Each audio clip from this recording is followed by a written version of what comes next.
प्रयागराज महाकुंभ मेले के दौरान घटित हुई ये कहानी आपको जरूर सुननी चाहिए। ये कहानी गंगा मैया के चमत्कार की है, जिसने एक सास बहू और बेटे के जीवन को पूरी तरह से बदल दिया। कैसे गंगा मैया ने डूबते हुए बस यात्रियों की रक्षा की और कैसे गंगा मैया ने निसंतान स्त्री को संतान दी। गंगा में एक बार डुबकी लगाने से मनुष्य के सभी पाप नष्ट हो जाते हैं। इसलिए कहानी को शुरू करने से पहले वीडियो को लाइक और कमेंट में हर हर महादेव जरूर लिखें। प्रयागराज महाकुंभ का मेला, जहां हजारों दीपों की रोशनी से गंगा घाट का एक सुंदर दृश्य बना हुआ था। चारों तरफ रोशनी जगमगा रही थी और चारों तरफ नागा साधु और अघोरी बाबा के मंत्रोच्चारण और श्रद्धालु के जयकारे गूंज रहे थे। गंगा के किनारे साधु संत भजन कीर्तन से पूरा वातावरण बहुत सुंदर और ऊर्जा से भरपूर लग रहा था। ऐसे ही एक ठंडी सुबह, जब एक पुरानी बस में श्रद्धालुओं की भीड़ प्रयागराज की ओर जा रही थी। बस में चारों ओर खुशी की लहर थी। बच्चे खिड़कियों से बाहर झांकते हुए अपने माता पिता से सवाल पूछ रहे थे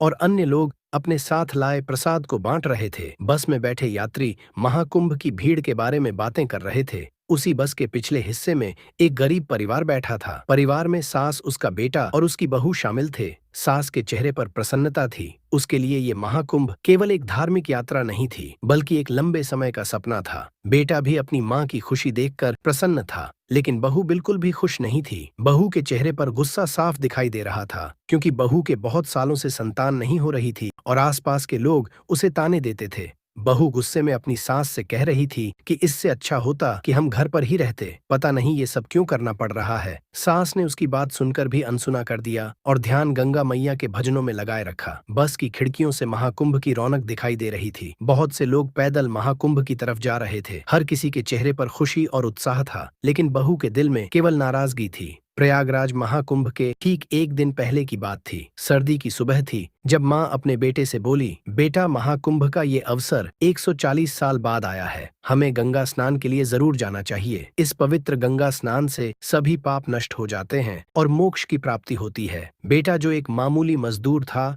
और पहले से ही अपनी आर्थिक तंगी से परेशान था, वो थोड़ी उदासी से बोला, माँ, हमारे पास इतने पैसे नहीं हैं कि हम महाकुंभ जा सके। बस का किराया, खाने पीने का खर्च, सब कुछ बहुत महंगा है। पास में खड़ी बहू ये बात सुनकर भड़कते हुए बोली, हाँ माँ जी, यही तो मैं भी कह रही हूँ। हमें जाने की कोई जरूरत नहीं है। न तो हमारे पास पैसे हैं और ना ही ये सब करना हमारी जिंदगी बदल देगा। ये सब बेकार की बातें हैं। सास ने बहू की बात सुनी, लेकिन वो बस गंगा की महिमा पर विश्वास रखती थी। उसने धीमी आवाज में कहा, बेटा, गंगा मैया खुद सब व्यवस्था कर देंगी। मैं बस एक बार इस अपने जीवन में संगम पर गंगा स्नान करना चाहती हूँ। बेटा दुखी हो गया। एक तरफ माँ की इच्छा थी तो दूसरी तरफ पैसों की तंगी। वो अंदर ही अंदर बहुत बेचैन हो गया और अपने मन में सोचने लगा कि आखिर अब क्या किया जाए। उसकी माँ ने बड़ी उम्मीद से कहा, बेटा, कोशिश तो कर। महाकुंभ की ये यात्रा हमारे जीवन का सबसे बड़ा आशीर्वाद होगी। बहू गुस्से में बोली, आशीर्वाद से पेट नहीं भरता। आप दोनों को समझ में नहीं आता कि हमारे पास पैसे ही नहीं है। क्यों जाने की जिद कर रही हो। बेटा उदास मन से अपने काम के सिलसिले में बाजार की तरफ निकल गया। वो सोच रहा कि कैसे माँ की इच्छा पूरी की जा सकती है।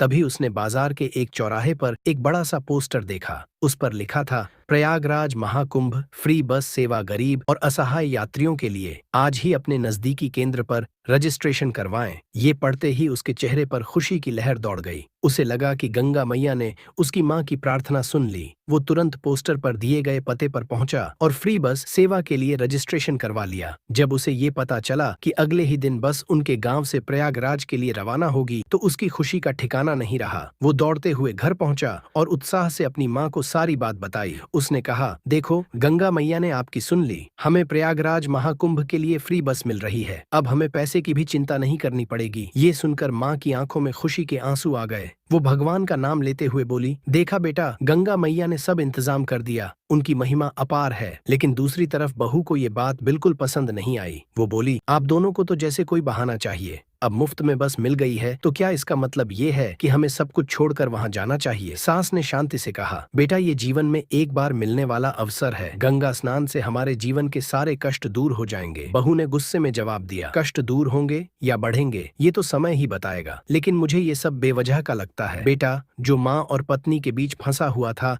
आखिरकार माँ की बात मान लेता है और पत्नी को समझाता है, देखो इस बार माँ की इच्छा पूरी कर देते हैं, ये उनके लिए बहुत खास है। बहू मन ही मन बड़बड़ाती रही, लेकिन आखिरकार उसने जाने के लिए हाँ कर दी। अगले दिन पूरा परिवार सुबह सुबह तैयार हो गया और बस के लिए रवाना हो गया। बस में बैठते ही सास के चेहरे पर एक अलग ही चमक थी, जैसे उसका सपना पूरा होने जा रहा हो। लेकिन बहू अब भी नाराज थी, लेकिन वो चुपचाप बैठी रही। बस अपने रास्ते में छोटे छोटे गांवों और कच्चे रास्तों से गुजर रही थी। सभी यात्री अपने अपने ढंग से सफर का आनंद ले रहे थे। कोई गंगा मैया के भजन गा रहा था तो कोई रास्ते के खूबसूरत दृश्यों को निहार रहा था। कुछ समय बाद बस एक पुराने और कच्चे पुल पर पहुंची। वो पुल काफी ज्यादा कमजोर हो चुका था और उस पर से गुजरना खतरे से खाली नहीं था। जैसे ही बस पुल पर चढ़ी, वो जोर जोर से हिलने लगी। यात्रियों के बीच डर का माहौल बन गया। हर कोई भगवान का नाम लेने लगा। तभी अचानक पुल के कुछ हिस्से में दरारें आ गईं और बस लड़खड़ाने लगी। ड्राइवर ने सावधानी से बस को रोकने की कोशिश की। यात्रियों की चीख बस में गूंज रही थी। ऐसा लग रहा था कि बस किसी भी पल नदी में गिर जाएगी। ड्राइवर ने अपने अनुभव का उपयोग करते हुए धीरे धीरे बस को पुल के पास ले जाने में कामयाबी पाई। सभी ने राहत की सांस ली, लेकिन बहू इस घटना से बहुत गुस्से में आ गई। उसने सास पर चिल्लाते हुए कहा, देखा, मैंने कहा था ना कि हमें इस यात्रा पर नहीं जाना चाहिए। आपकी जिद की वजह से आज हम सब मरते मरते बचे हैं। अगर कुछ हो जाता तो इसका जिम्मेदार कौन होता? सास, जो गंगा मैया पर पूरा भरोसा रखती थी, शांत स्वर में बोली, बेटा, भगवान ने हमें बचा लिया, ये उनका ही आशीर्वाद है, हमें डरने की जरूरत नहीं है। लेकिन बहू का गुस्सा रुकने का नाम नहीं ले रहा था। उसने गुस्सा में कहा, आपके भगवान की महिमा से हम बच गए या ड्राइवर की समझदारी से, ये तो पता नहीं, लेकिन इतना पक्का है कि अब मैं यहाँ और किसी मुसीबत में नहीं फंसना नहीं चाहती। बस के सभी यात्री बहू को समझाने की कोशिश करते रहे। वो सभी बोले, बेटी, महाकुंभ के सफर में छोटी छोटी बाधाएं आ ही जाती हैं। ये यात्रा कठिन जरूर है, लेकिन इसका फल बहुत बड़ा है। बहू ने उनकी बातों को अनसुना कर दिया और चुपचाप अपनी जगह पर बैठ गई। काफी लंबी यात्रा के बाद बस आखिरकार प्रयागराज के पवित्र भूमि पर पहुंच गई। जैसे ही यात्रियों ने प्रयागराज नगरी की पहली झलक देखी, उनकी थकान पल भर में गायब हो गई। गंगा के चारों ओर साधु संतों के आश्रम और हर तरफ गूंजते भजन देखकर हर कोई मंत्रमुग्ध हो गया। सास ने खुश होकर बेटे से कहा, देख बेटा,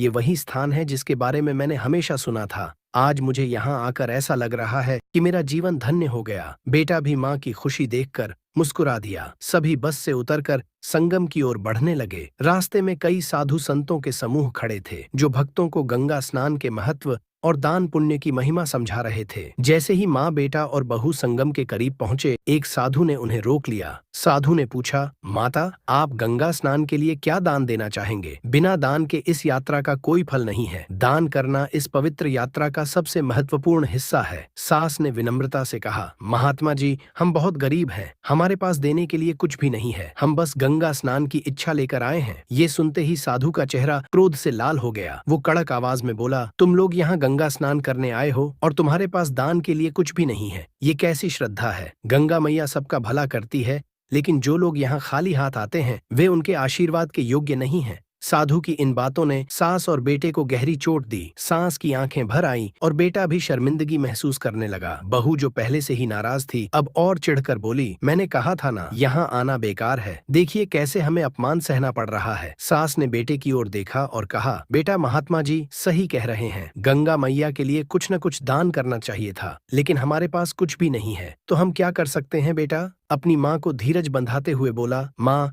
गंगा मैया सब देख रही हैं, हमें उनके ऊपर भरोसा रखना चाहिए, शायद उन्होंने हमारे लिए कुछ और सोचा हो। साधु की कटु बातों से माँ और बेटा थोड़े उदास जरूर थे, लेकिन उनका गंगा मैया पर अटूट विश्वास था। वे संगम के पवित्र जल की ओर बढ़े। चारों ओर श्रद्धालुओं की भीड़ थी। कोई गंगा में डुबकी लगा रहा था तो कोई भजन गा रहा था। वातावरण इतना दिव्य था कि हर किसी के मन को शांति और सुकून मिल रहा था। सास ने धीरे से बेटे का हाथ पकड़कर कहा, बेटा देखो, ये वही गंगा मैया है जो हमारे सारे पाप धो देती है। मुझे यकीन है कि हमारी सारी मुश्किलें भी गंगा मैया की कृपा से दूर हो जाएंगी। बेटे ने माँ की बात सुनकर सिर हिलाया और गंगा में डुबकी लगाने की तैयारी करने लगा। बहू, जो अब भी नाराज थी, उनके पीछे पीछे आई। उसने अपने आसपास के लोगों को देखा जो पूरी श्रद्धा के साथ गंगा में स्नान कर रहे थे। सास ने संगम में प्रवेश करते हुए हाथ जोड़कर गंगा से प्रार्थना की, गंगा मैया, आप सभी के दुख दूर करती है, मेरे परिवार को अपनी कृपा से धन्य कर दें। इसके बाद सास ने गंगा में डुबकी लगाई। जैसे ही माँ बेटा और बहू ने गंगा में स्नान किया, उन्हें एक अजीब सा अनुभव हुआ। उन्हें ऐसा लगा मानो उनके दिल का बोझ हल्का हो गया हो। सास के चेहरे पर एकदम चमक आ गई। बेटा भी स्नान के बाद अंदर से बहुत हल्का और शांत महसूस कर रहा था। बहू जो पहले इस यात्रा को लेकर गुस्से में थी, जैसे ही गंगा में उतरी उसका मन एकदम शांत हो गया। उसे ऐसा लग रहा था जैसे गंगा का पवित्र जल उसकी सारी शिकायतें और नकारात्मक भावनाओं को ढोकर ले जा रहा हो। स्नान के बाद वो चुपचाप किनारे पर आई। सास ने बहू की ओर देखकर मुस्कुराते हुए कहा, बेटी देखा, गंगा मैया की कृपा से सब कुछ बदल सकता है। बहू जो अब तक गुस्से में थी, इस बार चुप रही। उसके मन में भी गंगा मैया के प्रति आस्था उत्पन्न हो चुकी थी। स्नान के बाद वे सभी संगम तट पर बैठ गए। सास ने बेटे से कहा, देख बेटा, हमारे पास देने के लिए धन नहीं है, लेकिन हम गंगा मैया को धन्यवाद तो कर सकते हैं। उन्होंने हाथ जोड़कर प्रार्थना की और गंगा मैया से अपनी कठिनाइयों को दूर करने की विनती की। अब माँ और बेटा शांत और संतुष्ट थे। बहू जो पहले इस यात्रा को व्यर्थ समझ रही थी, अब उसे इस यात्रा का महत्व धीरे धीरे समझ आने लगा था। गंगा स्नान के बाद माँ बेटा और बहू उसी फ्री बस में बैठकर अपने गांव की ओर लौट रहे थे। बस में सभी यात्री बेहद खुश और संतुष्ट थे। गंगा मैया के भजन गूंज रहे थे और वातावरण पूरी तरह से भक्तिमय था। बहू भी अब शांत और सोच में डूबी हुई थी। ऐसा लग रहा था जैसे गंगा स्नान ने उसके मन की सारी नकारात्मकता घुल गई हो। अगले दिन सुबह जब माँ बेटा और बहू अपने काम में लगे हुए थे, तभी उनके दरवाजे पर दस्तक हुई। बेटा दरवाजा खोलने गया तो उसने देखा कि एक वकील सूट बूट में खड़ा था। वकील ने कहा, क्या आप हरिराम के बेटे हैं बेटा? पहले थोड़ा चौंक गया। उसके बाद उसने कहा, हाँ मैं ही हूँ, लेकिन आप कौन हैं और यहाँ क्यों आए हैं? वकील ने मुस्कुराते हुए कहा, मैं आपके पिता के वसीयत संबंधी कागजात लेकर आया हूँ। आपके पिताजी ने अपने जीते जी एक जमीन आपके नाम करती थी। वो जमीन बेची गई है और उससे 50 लाख की राशि आपको प्राप्त हुई है। मैं वही रकम आपको देने आया हूँ। ये सुनकर बेटे और माँ के पैरों तले जमीन खिसक गई। उन्हें अपने कानों पर यकीन नहीं हो रहा था। सास की आंखों में आंसू आ गए और वो गंगा मैया को धन्यवाद देने लगी। सास ने बेटे से कहा, देखा बेटा, मैंने कहा था ना कि गंगा मैया हमारी प्रार्थना सुनेगी।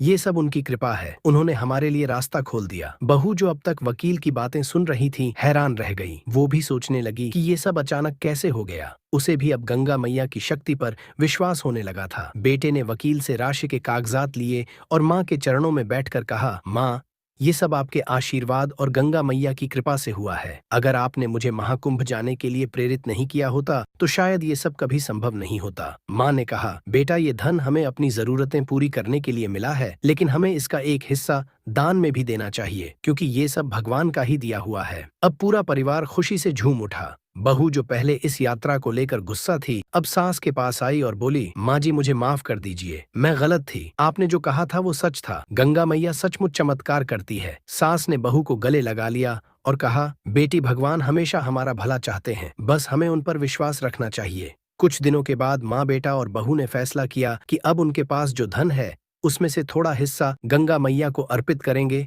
और महाकुंभ में जाकर साधु संतों की सेवा करेंगे। इस बार वे अपनी नई गाड़ी में खुशी खुशी प्रयागराज के लिए रवाना हुए। संगम पहुंचने पर उन्होंने पहले गंगा मैया को धन्यवाद दिया और फिर अपने स्नान और पूजा का आयोजन किया। गंगा स्नान के बाद में उसी स्थान पर गए जहां उनकी पिछली बार साधु से मुलाकात हुई थी। ये वही साधु थे जिन्होंने उनसे कड़वे शब्द कहे थे और गुस्से में बात की थी और उन्हें दान के लिए टोक दिया था।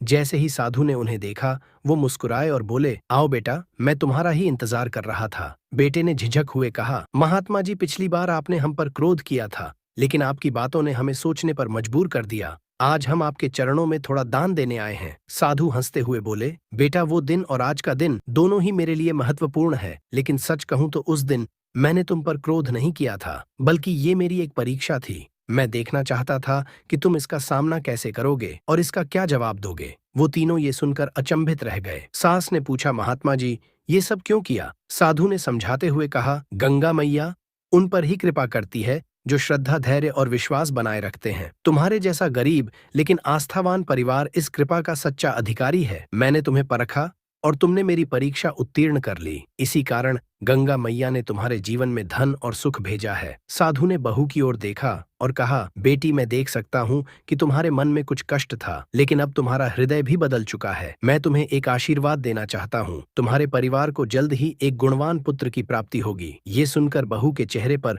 खुशी के आंसू आ गए। वो साधु के चरणों में गिर गई और बोली, महात्मा जी मुझे माफ कर दीजिए। पहले मुझे इस यात्रा का महत्व समझ नहीं आया, लेकिन अब मुझे ये एहसास हो गया है कि श्रद्धा और विश्वास ही जीवन का असली आधार है। इसके बाद वे सभी खुशी खुशी अपने घर लौट गए और हमेशा एक सुखी परिवार की तरह रहने लगे।